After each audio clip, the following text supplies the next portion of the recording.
Hi everyone! Welcome back to our channel, and in this video, we will be reacting to another group's lesson plan. The group that we will be reacting to is Yasmin's. If you like this video, please click the like button below and do comment for us to improve.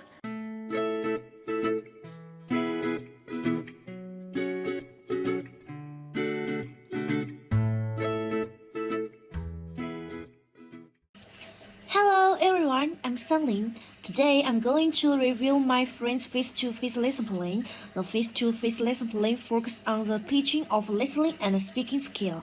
The main activity mentioned in the lesson plan is the wheel of function. Basically, the activity suggested involves the use of spelling wheel in deciding the topic that the students are going to talk about. Based on my review on the activity, I believe that the activity is suitable for from 1 student. The reason why I think it's suitable for from 1 student is that the content standard and listening standard writing in the lesson plan are taken from the standard basic English language curriculum for secondary schools.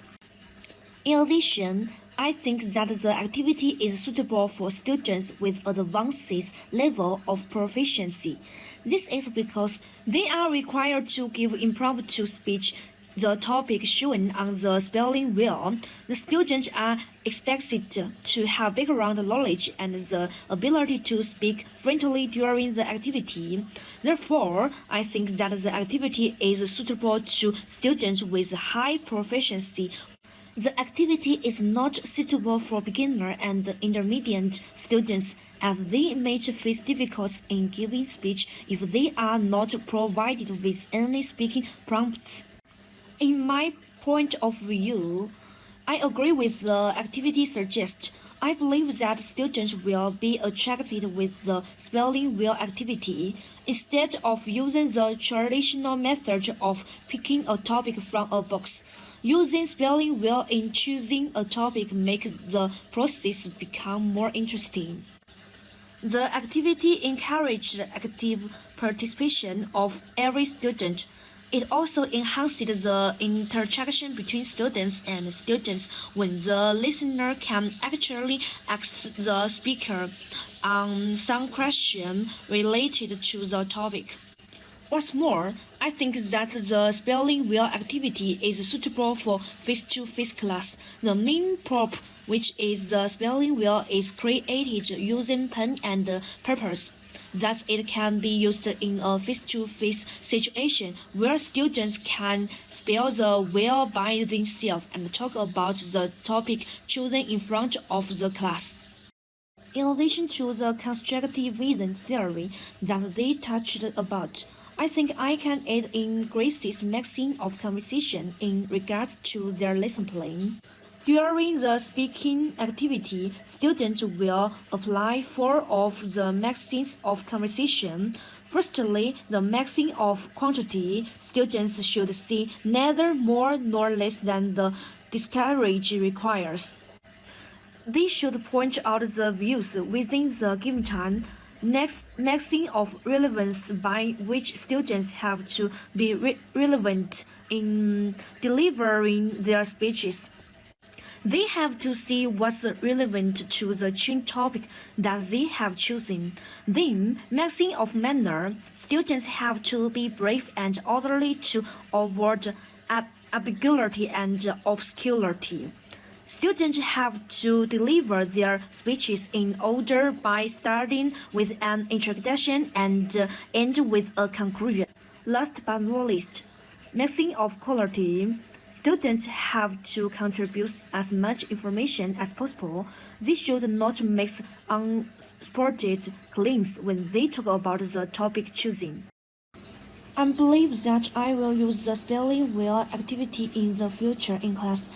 This is because the spelling wheel activity is very interesting.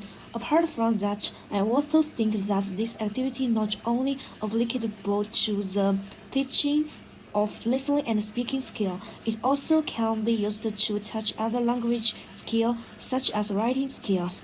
In short, I think the spelling wheel activity is really interesting and suitable to be applied in language classroom. Thank you. in my opinion, their face-to-face lesson plan is quite suitable for upper beginner or to the lower intermediate level students, because I agree with Sunny that the students need a certain level of proficiency in order to be engaged in this activity. The activity suggests is the Wheel of Fortune, where a student or a teacher spin the wheel with words on it, and when they get the word that they are landed on, they need to use the word and create a question. I like this activity because it attracts the students' attention, one. And other than that, creating questions, we need someone to answer the question right. So it creates a chain of reaction where it involves all of the students asking and questioning, and slowly it can change into a discussion. It is quite suitable to be used in face-to-face class, but I cannot deny the fact that it is quite time-consuming and less efficient in big classes. And it was also mentioned in Yasmin's group's vlog.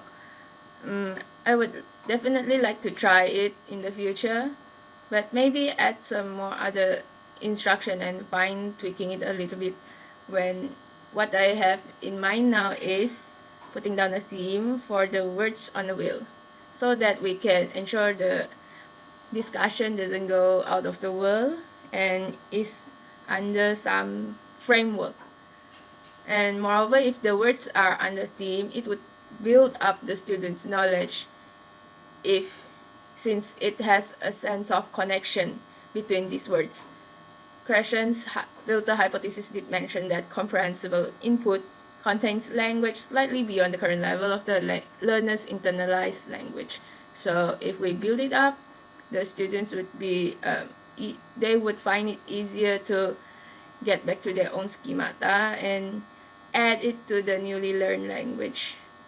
Speaking of theory, constructivism certainly is applied to their face-to-face lesson plan, because the student learns from their experience, which is like asking questions, discussing with their friends in a group, in regards of the spin words or the questions from the spin words. I would like to add that the 3A's approach proposed by Scott Thunberry is also applicable to that lesson plan, since one of the A's, which is autonomy, is clearly seen in it, because discussion and reflection are involved in this lesson plan. The student needs to work fast and form questions spontaneously after getting the words from the spinning wheel. Moreover, they need to voice out their points using whatever knowledge or skills that they have acquired without much assistance from the teacher. Since the teacher cannot always stay by their side and feed them, so they need to speak it out themselves instead of waiting for others to save them or help them. And I think that Scott Thunberry's 3A's approach is applicable in this context.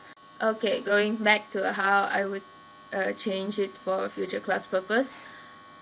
Instead of every student taking turns going up to the front and spin the wheel, I think that maybe each group has a representative to go spin the wheel, the luckiest one among themselves, maybe, so that it won't be that time consuming.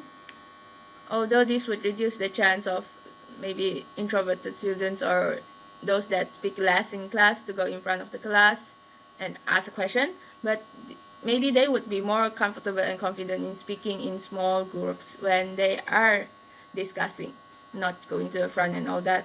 And the teacher can still go monitor each group when they round the class and cue the silent students to get into the group discussion. Okay, I think that's all from me. Thank you.